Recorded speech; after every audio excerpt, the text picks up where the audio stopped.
What if I told you that technology can change your DNA? That there is a technology that could eliminate genetic-based diseases and mutations, and could revolutionize the way we look at cancer, food allergies, and even mental disorders. And that this technology is closer than you could ever imagine. Today, I'd like to introduce you to CRISPR, the new technology that can change your DNA. With any new technology, CRISPR has its good side and its bad side. And today we will examine CRISPR in 3 ways: the amazing benefits, the significant concerns, and the future effects. CRISPR seems to offer promising results, but how should those results be weighed with the costs? In order to understand CRISPR, we must first understand how it works. According to Live Science, CRISPR stands for clustered regularly interspaced short palindromic repeats. Maybe it'd be easier if I just showed you. You can think of CRISPR as a pair of microscopic scissors that monitors your DNA looking for problem strands. It then cuts out the problem DNA and replaces it with healthy DNA. CRISPR also has the capability to search out dying strands of DNA and replace it with healthier strands. With this in mind, let's look at some of the benefits that CRISPR could have. Take food allergies, for example.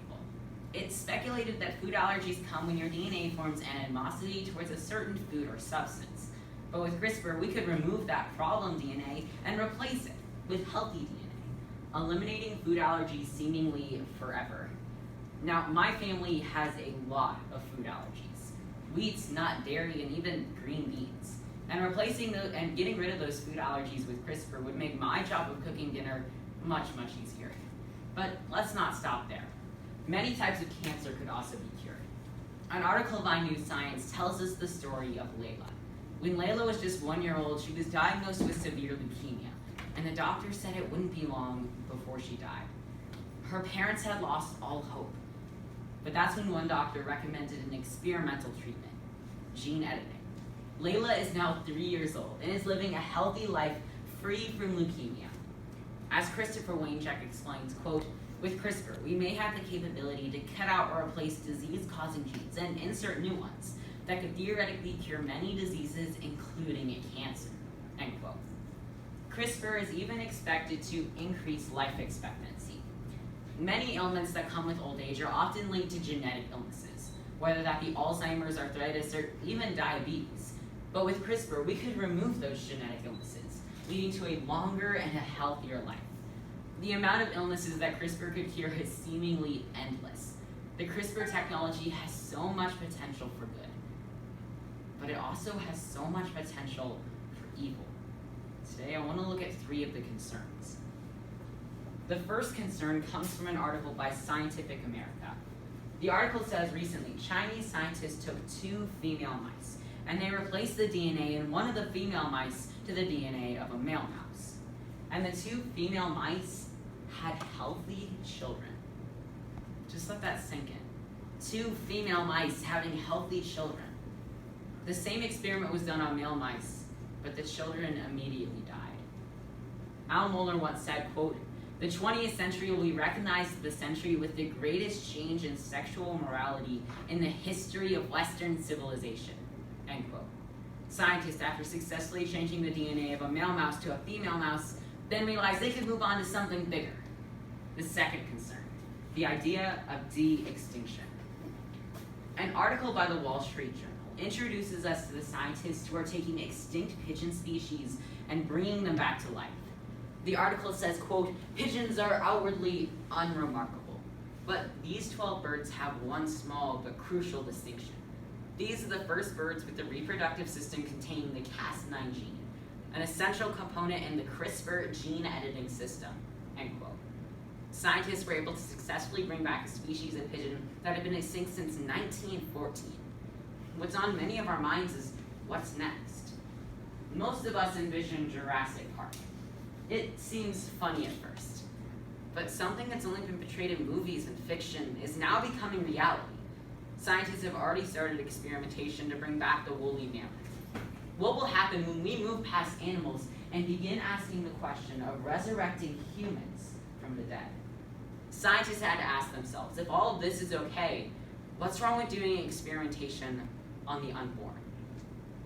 The third CRISPR experiment, designer babies. Just imagine, you're sitting in a hospital and the doctor informs you that you and your spouse are pregnant. And then he hands you a book. And inside of this book you find options of what you want your child to look like. You can choose the hair color, eye color, body type, intelligence, and even the gender. With CRISPR, you could even add traits that would lead to certain abilities, whether that be musical, athletic, or even academic. We are trying to create the perfect human before they're even born. Hearing this reminded me of a story. In the height of World War II, there was a Nazi scientist by the name of Josef Mengele. Mengele performed many experiments on live subjects trying to create the perfect human. The Nazis valued blue eyes, so he took inmates at the Auschwitz concentration camp and injected them with dye to see how it would affect them. Many of these prisoners either went permanently blind or died of infections. Josef Mengele is better known by his nickname, the Doctor of Death. We look back at these times in horror. How could anyone do something like this? How could anyone be so heartless? But could it be that the same thing is happening today? It just goes by another name, CRISPR. And there will be future effects. On November 26, 2018, headlines across the globe read that the first genetically modified baby using CRISPR had officially been born.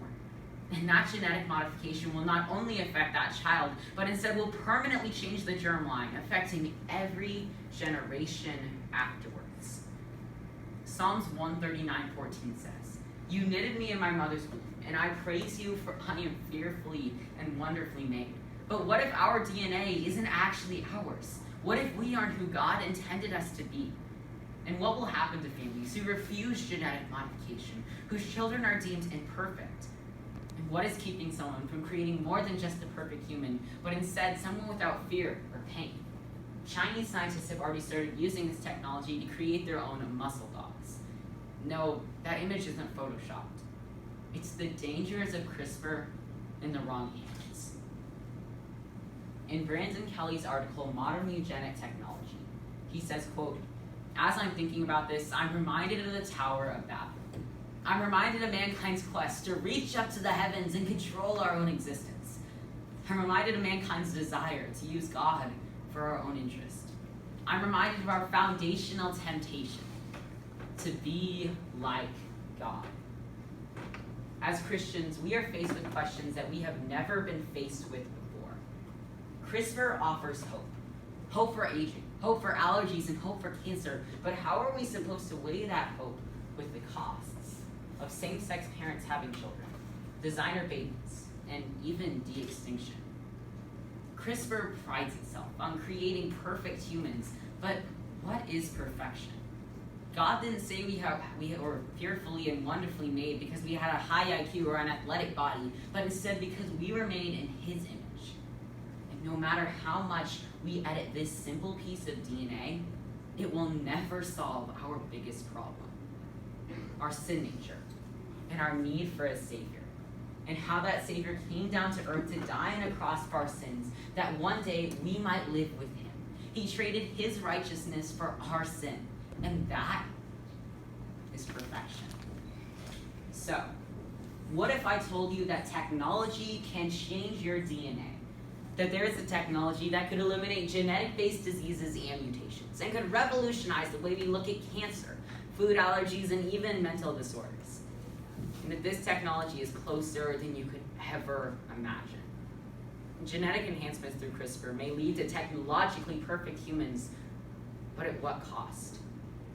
Even in our rapidly changing world, we'll always be able to remember one thing. We can always trust the God who created us and find perfect satisfaction in Him.